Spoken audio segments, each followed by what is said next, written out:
Recognition उस समय तक कि एक मेंटल हेल्थ स्टार्टअप, स्पेशली जिन छोटे छोटे गांवों से बच्चे आते हैं खेलने, भारत मंडपम में स्टार्टअप महाकुंभ।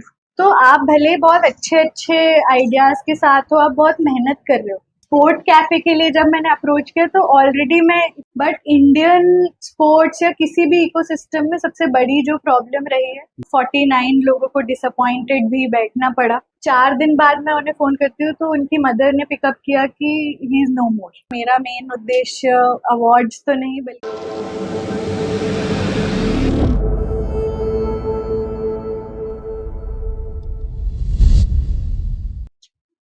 स्पोर्ट्स मिरर 1 आप सभी के लिए बहुत सी जानकारियां लेकर आता है। स्पोर्ट्स पर्सन से आपकी मुलाकात, स्पोर्ट्स में काम करने वालों से आपकी मुलाकात, ओलंपियन से आपकी मुलाकात, और एक जो बहुत बड़ा परिवार है स्पोर्ट्स का, उन सभी को हम आपके साथ जोड़ने का प्रयास करते हैं। और कोशिश हमारी यही रहती है कि हमारे हर प्रोग्राम के माध्यम से बहुत से लोग खेलों के साथ जुड़ें, अपनी आम जिंदगी को बदलें। और ऐसे ही कई लोग हैं जो स्पोर्ट्स फील्ड में काम तो करते हैं, लेकिन उनका काम पर्दे के पीछे रहता है। उनका काम रहता है एथलीट्स को तैयार करना, उसे बड़े से बड़े मंच पर ले जाना, और देश के लिए जो वे उपलब्धियां हासिल करते हैं, इन लोगों का उसमें एक बहुत बड़ा रोल रहता है। आज के एपिसोड में हम जानेंगे एक ऐसी युवा एंटरप्रेन्योर से उनकी जर्नी को, कि किस तरह से उन्होंने स्पोर्ट्स कैफ़े को फाउंड किया, किस तरह से उन्होंने माइंड कैफ़े को फाउंड किया। आज वे सीईओ हैं और फाउंडर हैं इन दोनों कैफ़ेज़ की, जिन्हें भारत सरकार के द्वारा अवार्ड भी मिला है, जो women entrepreneur of the year 2025 का। तो ऐसी उपलब्धियां जिन्होंने अपने नाम के आगे अंकित की हैं, उसमें 6000 लोगों में से उनका चुनाव हुआ। ये बहुत बड़ी उपलब्धि है हमारे शहर भोपाल के लिए, हमारे प्रदेश मध्य प्रदेश के लिए। तो आज जानेंगे कहानी स्पोर्ट्स मिरर 1 में स्नेह निगम की। स्नेह निगम जो फाउंडर हैं, जैसा मैंने बताया, हम वहीं से शुरू करते हैं कि ये फाउंडर होना, सीईओ होना और स्पोर्ट्स कैफे जैसी संस्था को संचालित करना, वो कैसे आपके दिमाग में आया और ये कैसे शुरुआत हुई। स्नेह जी, सबसे पहले तो बहुत बहुत स्वागत स्पोर्ट्स मिरर 1 में। एक ऐसे युवा एंटरप्रेन्योर जिन्हें 6000 लोगों में, यानी जो 6000 महिलाओं ने अपनी एंट्रीज भेजी थी, उनमें पहला स्थान मिला आपके स्पोर्ट्स कैफे को। तो इस उपलब्धि को आप कैसे देखते हैं और कैसे इस जर्नी को थोड़ा सा बताएं कि कैसे वो अवार्ड आपको मिल पाया। थैंक यू सो मच, बहुत बहुत शुक्रिया मुझे यहाँ बुलाने के लिए। और जो women entrepreneur of the year 2025 award था, वो मुझे माननीय श्री नरेंद्र मोदी जी से मिला।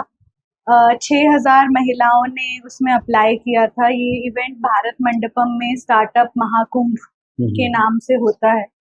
और जब मैं अप्लाई कर रही थी, बहुत ही टफ प्रोसेस इसका रहता है। इनफैक्ट एक पॉइंट के बाद मुझे बहुत होप्स नहीं लग रहे थे, क्योंकि मुझे लग रहा था कि 6000 लोगों में फिर मेरा जो सब्जेक्ट है जिस पे मैं काम कर रही हूँ, वो भी ऐसा है कि काफी लोग अनकंफर्टेबल हो जाते हैं। तो बट मैंने अपनी पूरी कोशिश की, और मुझे जैसे ही फोन आया कि मैं शॉर्टलिस्ट हो गई हूँ, तो 6000 में से पहले 50 महिलाएं शॉर्टलिस्ट होती हैं। अच्छा, 6000 से डायरेक्ट 50? जी, क्योंकि वो 6 महीने का प्रोसेस होता है एप्लीकेशन का। तो मुझे लगा कि नहीं, मैं शायद कुछ अच्छा ही कर रही हूँ काम। तो मुझे वहाँ से फोन आया। फिर उस फंक्शन में निर्मला सीतारमन मैम भी थे, काफी बड़े बड़े लोग थे। और क्या है कि ये अवार्ड सिर्फ मेरे लिए एक रिकग्निशन नहीं था। जब ये अवार्ड मुझे मिला तो हर न्यूज़पेपर में, हर मीडिया हाउस में इस बात का चर्चा था। तो इस चीज का चर्चा नहीं था कि स्नेह निगम को अवार्ड मिला है, इस चीज का था कि एक मेंटल हेल्थ स्टार्टअप के फाउंडर को अवार्ड मिला है। तो उससे मुझे ये भी बहुत हेल्प हुई कि जो जागरूकता मैं फैलाना चाह रही थी रिलेटेड टू दिस सब्जेक्ट, उसमें मुझे बहुत मदद हो गई। लोगों ने सोचा कि हाँ, ये भी एक बहुत बड़ी चीज है जिसको ये कवर करने की कोशिश कर रहे हैं। तो एक उपलब्धि, 6000 लोगों ने अप्लाई किया था, उनमें पहले 50 में नाम आना, और उसके बाद एक बड़ा मंच हमारे देश का, और हमारा देश हम सभी जानते हैं कि किस तरह से विकास के साथ चल रहा है, किस तरह से प्रगति कर रहा है। और महिलाएं हैं, जो बेटियां हैं हमारे देश की, वो भी किसी से कम नहीं है आज विश्व भर में। तो जैसा मेंटल हेल्थ के बारे में जो काम कर रही हैं स्नेह जी, उन्हें जो अवार्ड मिला, 50 लोगों को जब वहाँ चुना गया तो वो सारे 50 वहाँ पर थे। जी, वो आना जरूरी रहता है, वो जी। आप अपने रिस्क पे आते हो। जी वहाँ पे 49 लोगों को डिसअपॉइंटेड भी बैठना पड़ा, जी पर आप होप्स पे जीते हो और आप अपनी मेहनत पे विश्वास करके जाते हो इस चीज में। तो जब 50 लोग वहाँ बैठे, किसी को मालूम नहीं था कि किसको अवार्ड मिलने वाला है। नहीं, और कितनी होप थी आपको कि 50 में आ गई हूँ, या वहीं पे संतुष्टि हो गई थी कि चलो 6000 में 50 में तो आए? देखिए, मेरा माइंडसेट हमेशा ऐसा रहता है कि कोई चीज करो तो टॉप पे रहो, वरना मत करो। हाँ। तो अगर होप्स की मैं बात करूँ तो होपफुल मैं बहुत थी, और इसीलिए मैं गई भी थी। ऐसा नहीं है कि जितनी महिलाएं सिलेक्ट हुई थी वो सारी आ गई थी, तो वो शायद वहां अपीयर होने से पहले ही हार मान चुकी थी। जी। तो मैं उनमें से नहीं थी, और मैं बहुत होप से गई थी, और मैंने मेहनत भी बहुत की थी उस एप्लीकेशन में और इस स्टार्टअप को ग्रो करने में। तो उम्मीद तो थी। और जो अनाउंसमेंट हुआ उसके बारे में बताएं कि जो लोग थे, चले मान लीजिए 25 लोग ही आए हों, 25 ना आए हों, उन 25 में क्या डायरेक्ट नाम अनाउंस हुआ या कुछ और फंक्शन चल रहा था? तो ये स्टार्टअप महाकुंभ एक बहुत बड़ा इवेंट होता है। भारत मंडपम के बारे में आप जानते हैं कि बहुत बड़ा वेन्यू रहता है। तो उस समय अनफॉर्चुनेटली मैं उस जगह पे मौजूद नहीं थी। अच्छा। और फिर मुझे इनफैक्ट ये बहुत इंटरेस्टिंग स्टोरी है कि एक अनजान इंसान ने मुझे मेरे स्टार्टअप के पेज पे ही मैसेज किया कि अरे आपका नाम लिया जा रहा है, अच्छा स्टेज पे आप जल्दी आइए। तो वहाँ पे और भी चीजों में मैं बिजी थी, क्योंकि मेरा मेन उद्देश्य अवार्ड्स तो नहीं, बल्कि ये रहता है कि कैसे मैं ज्यादा से ज्यादा लोगों तक ये अवेयरनेस पहुंचा पाऊँ।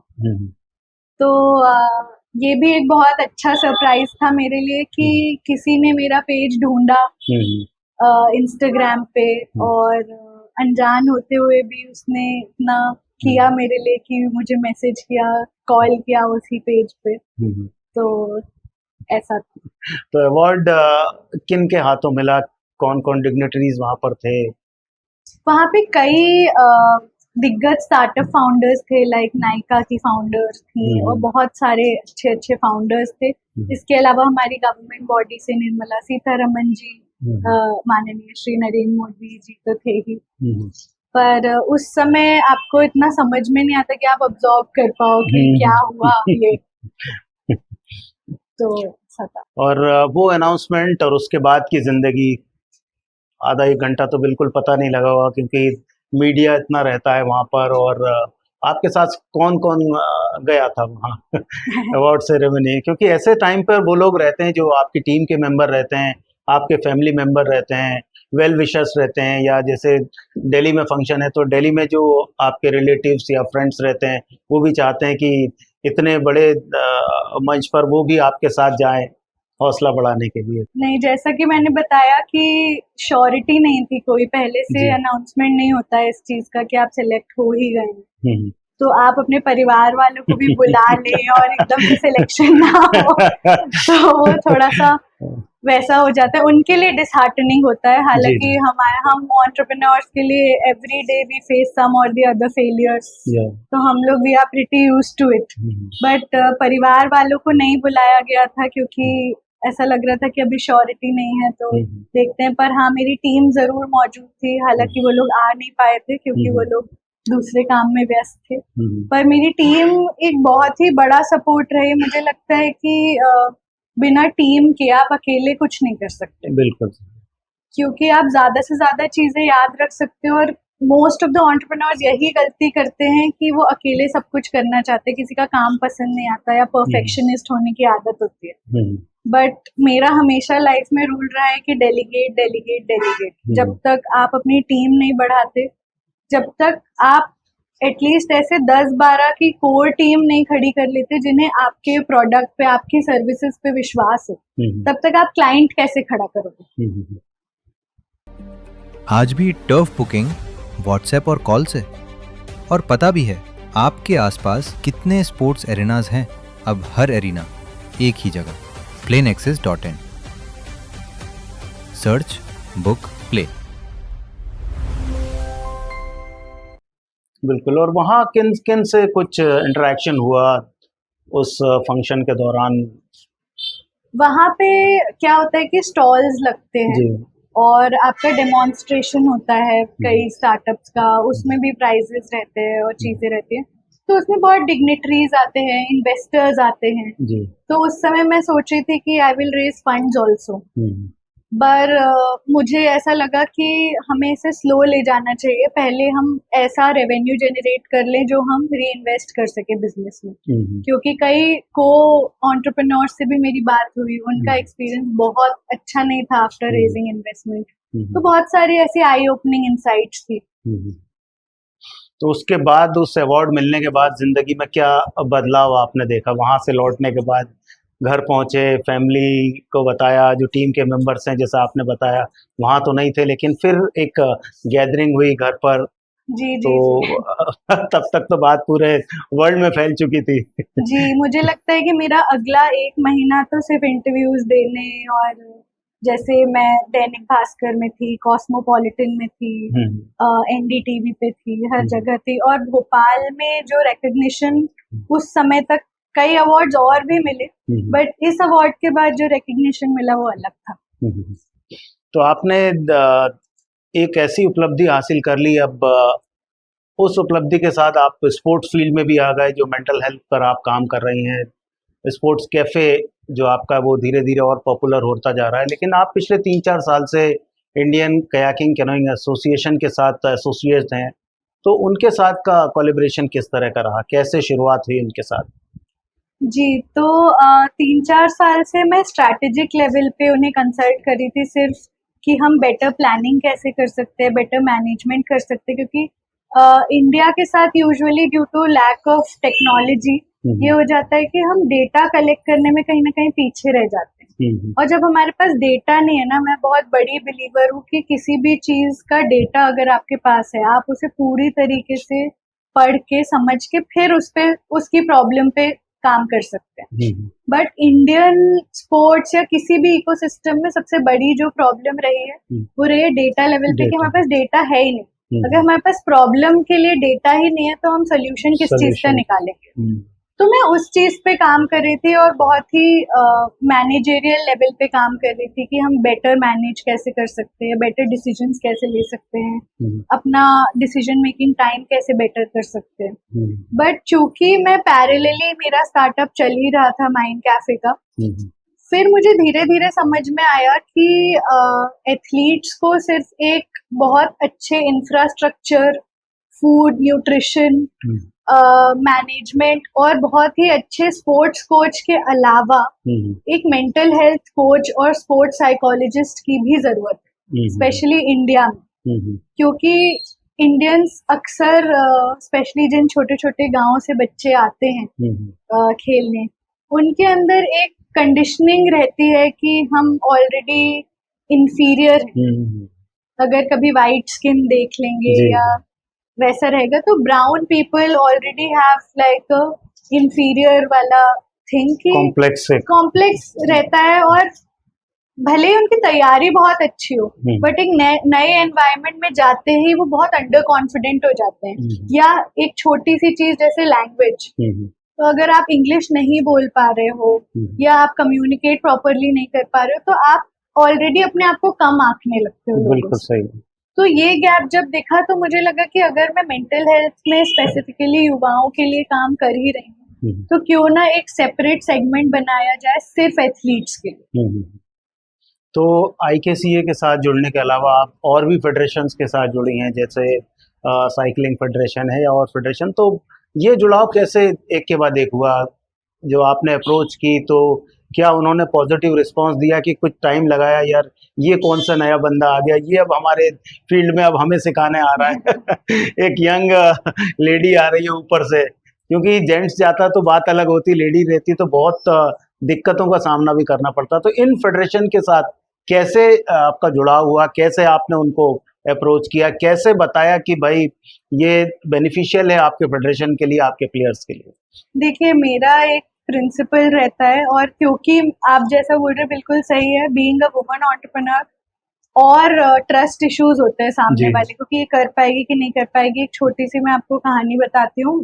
जब मैं माइंड कैफे चालू कर रही थी, तो मेरे साथ मेरे को फाउंडर थे, और हम लोगों ने सब कुछ साथ में चालू किया। वो कोविड का समय था, लोगों की लोनलीनेस देख जी के जी। और लोग कितने परेशान हो रहे हैं देख के हमने चालू किया कि हम माइंड कैफे चालू करते हैं। और कोविड में आप मानिए कि आज का अगर दिन हम ले, तो सोचिए कि आज उसका कॉल आया कि यार मुझे कोविड हो गया, मैं खुद एडमिट होने जा रहा हूँ। He was in US. और 4 दिन बाद मैं उन्हें फोन करती हूँ, तो उनकी मदर ने पिकअप किया कि ही इज नो मोर। तो उस समय तक हम इतनी सारी चीजें प्लान आउट कर चुके थे। वो मेरे लिए एक पर्सनल और प्रोफेशनल दोनों लेवल पे एक बहुत बड़ा लॉस रहा, शायद मेरे जीवन का सबसे बड़ा लॉस। पर उस लॉस में जो मैं पर्सनली फील कर रही थी, उसको अगर हम साइड में रख दें, जो मैंने प्रोफेशनली फेस किया उसके बाद। मैं बचपन से कोएड स्कूल में पढ़ी, कभी भी कोई डिस्क्रिमिनेशन फॉर्चुनेटली मैंने नहीं फेस किया। बट जैसे ही एक मेल फाउंडर मेरी गवर्निंग बॉडी से हटा, तो लोगों का जो अविश्वास दिखा, लोगों का क्या मतलब, जो स्टेक होल्डर्स थे, इन्वेस्टर्स थे, या जो भी लोग जुड़े थे प्रोफेशनली, उनके अलावा जो परिवार के लोग भी थे, वो लोग भी थोड़ा सहम गए कि अब तुम अकेली कैसे करोगी। तो ऑलरेडी मैं एक टफ फेज में थी, तो वो एक बहुत बड़ा झटका था मेरे लिए। तो जो आप बोल रहे हैं कि स्पोर्ट कैफे के लिए जब मैंने अप्रोच किया, तो ऑलरेडी मैं इतनी बड़ी परेशानियों से गुजर चुकी थी कि ये वाले के लिए मैं मेंटली प्रिपेयर्ड थी। तो एक प्रिंसिपल मैंने हमेशा बना लिया कि बीइंग अ वुमन एंटरप्रेन्योर, मैं कभी भी अपनी सर्विसेज या प्रोडक्ट्स किसी पे थोपूंगी नहीं। सो मेरा एक ये चैनल रहता है कि मैं हमेशा फॉर फ्री ट्राई कराती हूँ कि मैं जो बोल रही हूँ, आप मेरी बात पे मत विश्वास करिए, आप तो मेरा प्लेटफॉर्म चेक करिए, अगर आपको बेनिफिशियल लगता है तो you come back to me. मैं आपके पीछे नहीं पड़ूंगी कि आप मेरी सर्विसेज ले लीजिए या आप ट्राई करिए या ऐसा कुछ। एंड स्पेशली मेंटल हेल्थ ऐसा मुद्दा है कि लोग ऑफेंड ज्यादा होते हैं, उसको समझने की जगह लोग बोलते हैं हम तो बिल्कुल ठीक है, आप हमारे पास क्यों आए। जबकि it is not even 99%, it is 100% कि हर किसी को जीवन में कभी ना कभी इन सपोर्ट सिस्टम्स की जरूरत पड़ती है, क्योंकि किसी का भी जीवन सरल नहीं होता। बिल्कुल। शाम को स्टेट मैच है और रैकेट टूट गया, अब क्या करूं? ड्रॉप जोन एक्सप्रेस बुक कर, ये खुद न्यू मार्केट से रिपेयर करा के सीधे स्टेडियम लाएगा। सिर्फ 2 घंटे में पिकअप और delivery, super fast, super safe. Perfect, thanks drop zone. Tension छोड़ो, download drop zone app now. तो उसने जैसे जैसे बताती जा रही थी अपनी टीम के बारे में, अपने उस को फाउंडर साथी के बारे में जो कोविड में उनसे बिछड़ गए थे, पूरा एक बहुत बड़ा लॉस उनकी ज़िंदगी में। और जैसा उन्होंने खुद भी कहा कि ये ऐसा समय था जिसने बहुत कुछ उन्हें बताया, और कहते हैं ना कि गिरते हैं शहसवारी मैदान जंग में, वो तिफल क्या गिरे जो घुटनों के बल चले। तो एक नई शुरुआत उन्होंने वहाँ से की, और एक बेटी होने के नाते, एक लड़की होने के नाते, जो हमारा सामाजिक परिवेश है जहाँ पर बहुत सी दिक्कतें उन्हें झेलनी पड़ी, और वो बात बताते बताते थोड़ा सा उनका गला भी भर आया। क्योंकि हम हमेशा, जैसे वे भी कह रही हैं कि हम हमेशा एक अलग कहानी के साथ चलते हैं, एक अलग चुनौतियां हमारे सामने आती हैं, चैलेंजेस हमारे सामने आते हैं, और ऐसे समय में परिवार भी आपसे थोड़ा सा दूर हो जाता है, क्योंकि वो भी आपकी सेफ्टी चाहता है कि आप आगे बढ़ें, पर आपके साथ कोई अनहोनी ना हो, आप किसी भी दिक्कत परेशानी में ना पड़ें। तो ये उनका भी सोचना रहता है परिवार का। लेकिन उसके बाद जब धीरे धीरे वो परिस्थितियां सामान्य हुई, फिर परिवार का सपोर्ट किस तरह से देखते हैं आप?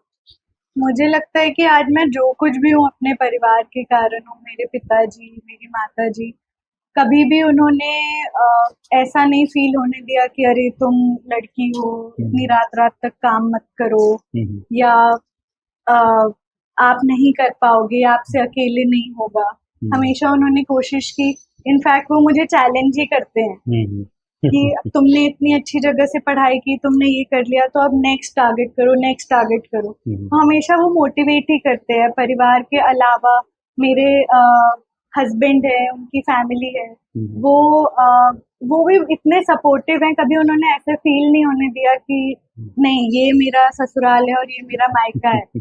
तो मैं बहुत ही फॉर्चुनेट रही हूँ कि मेरे पास 2 माता पिता हैं और मेरे हस्बैंड का फुल टाइम सपोर्ट रहा है, क्योंकि ऑब्वियसली घर परिवार में आप इतना समय नहीं दे पाते हो एक पॉइंट के बाद, स्पेशली जब आप फुल फ्लेजेड इतनी सारी चीजें कर रहे हो।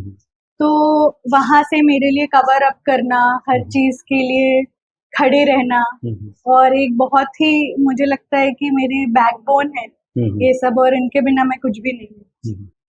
बिल्कुल सही कहा कि परिवार जो रहता है वो एक ऐसा संबल रहता है जो आपको हमेशा एक बैक सपोर्ट देता है, आपको आगे बढ़ने के लिए प्रेरित करता रहता है। और जितना आप आगे बढ़ते जाते हैं, जितनी खुशी आपको होती है, मुझे लगता है कि परिवार के सदस्यों को उससे 100 गुना, 1000 गुना, लाख गुना ज़्यादा खुशी होती है। और जब 2 परिवार हो जाते हैं, एक लड़की जब शादी करके अपना एक दूसरा घर, जहाँ हम कहते हैं कि दूसरा घर है पर वो रहता उसी का घर है, क्योंकि मायका ससुराल हमारे देश में अब वो जगह नहीं रह गई कि अब मायके में जाना है तो कुछ टाइम बिता लिया, चले आए वापस, या एक कोई फंक्शन है तब जाना रहता है। आज के दौर में जो बदलता परिवेश है हमारा, वो ये कहानी खुद ब खुद बयां कर रहा है कि जो नई पीढ़ी है या जो जनरेशन है हमारी, वो बहुत पॉजिटिव है, बहुत ही सकारात्मक है। और स्पेशली लड़कियों को काम करने के लिए वे हमेशा फ्री माइंड या फ्री हैंड देते हैं कि आप जाइए, हम लोग आपके पीछे हैं। क्योंकि ट्रैवलिंग इतनी है कि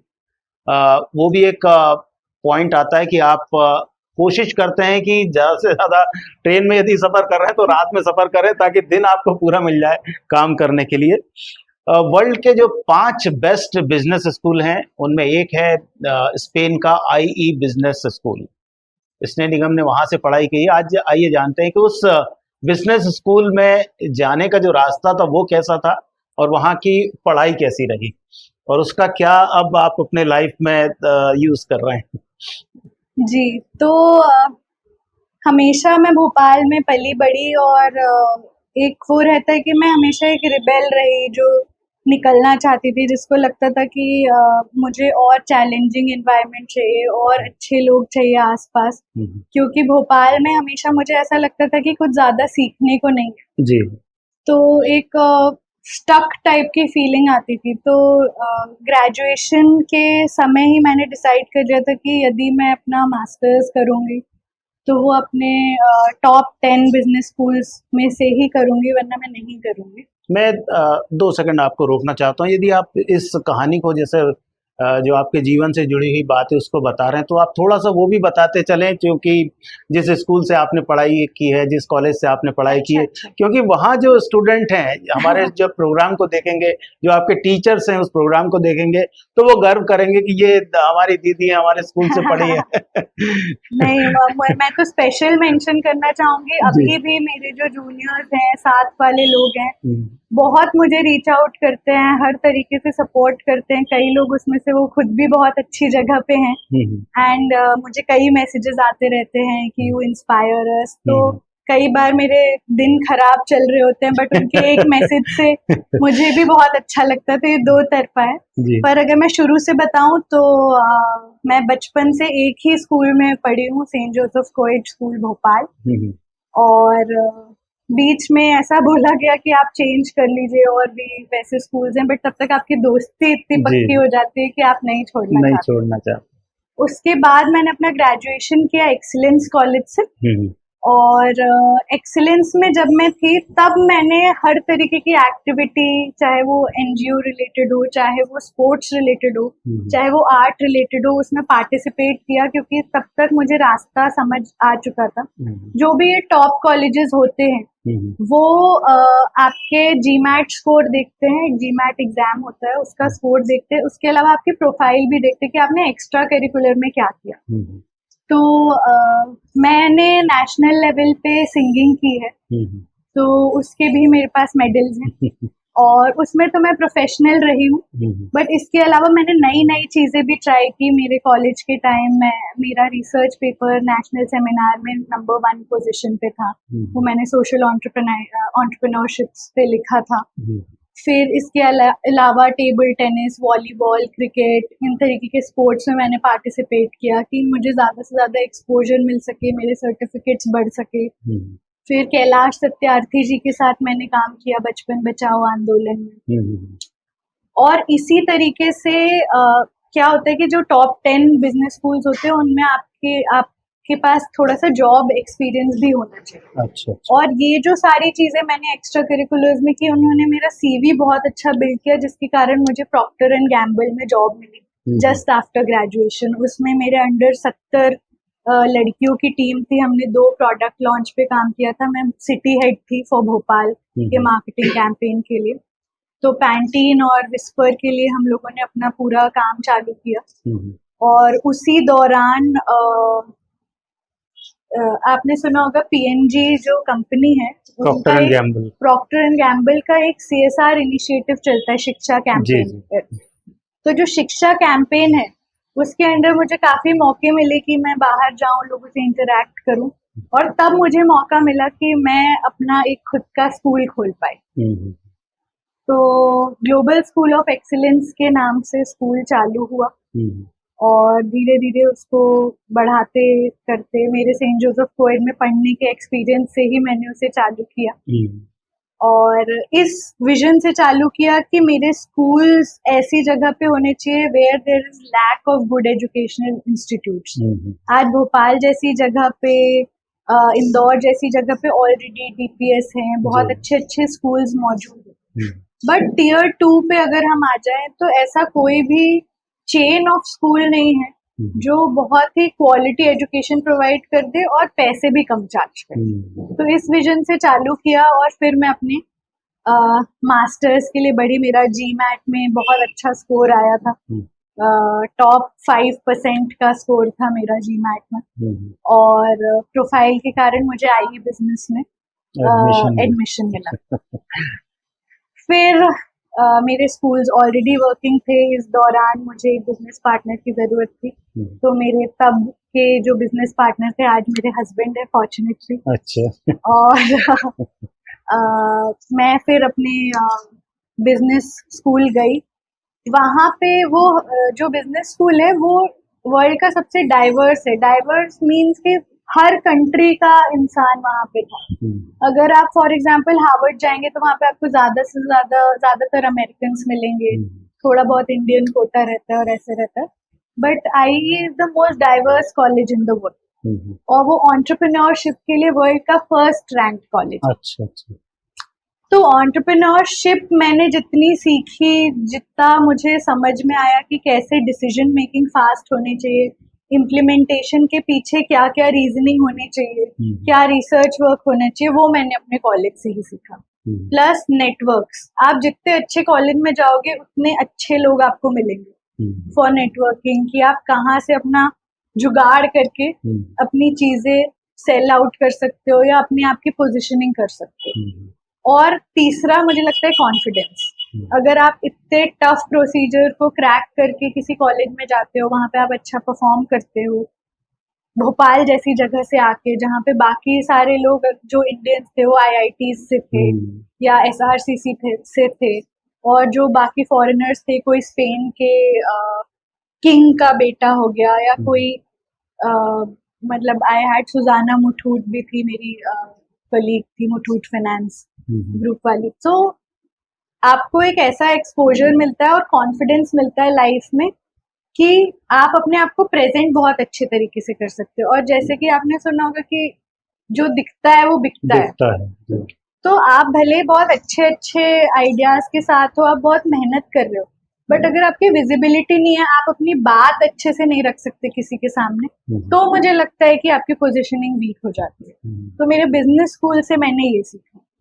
फिर बिजनेस स्कूल के बाद मैंने अपना माइंड कैफे चालू किया, क्योंकि तब तक कोविड आ चुका था। तब मैंने बहुत करीब से देखा कि अगर आपको कोई घुटने में चोट लग जाए या कुछ हो जाए तो आपका माइंड आपको गाइड करता है कि ठीक है सोफ्रोमाइसिन लगा लो, डॉक्टर को दिखा दो, 2 दिन में ठीक हो जाएगा। बट अगर आपके माइंड में फॉग हो जाता है या कुछ ऐसा होता है जो आपको डिसीजन मेकिंग में मदद नहीं करता या आपको क्लैरिटी कम रहती है लाइफ में, जब आप स्टक फील करने लगते, तो जो आपका गाइड है, जब आपका गाइड ही थोड़ा सा अपनी कैपेसिटी से कम पे आ जाए, नींद आना बंद हो जाए या वैसा हो जाए, तब आप इतनी हेल्पलेस पोजीशन में रहते हो कि आप किसी को बता भी नहीं पाते और आप एकदम अकेले हो जाते हो और आपको रीजन नहीं समझ आता। आज आपको चोट लग गया, आपको बुखार आ गया, उस चीज का हर इंसान क्या चाहता है कि आपको रीजन पता हो कि ये मेरे साथ क्यों हो रहा है। तो वो रीजन ही तो आपका दिमाग देता है आपको। और जब दिमाग के साथ ही कुछ होने लगे और आपके डिसीजन में क्लैरिटी नहीं हो, तो वो रीजनिंग आपकी कौन देगा। तो बहुत ही करीब से मैंने देखा लोगों को सफर करते हुए, और इतना सफर करते हुए जो कभी किसी फिजिकल इंजरी में कोई सफर नहीं कर सकता।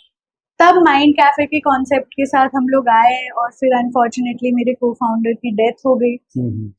और फिर मैंने 1 साल के डीले के बाद सब कुछ खुद सीख के करके माइंड कैफे लॉन्च किया। और माइंड कैफे लॉन्च करने के बाद फिर मैंने शादी की। तो ये मेरी जर्नी रही।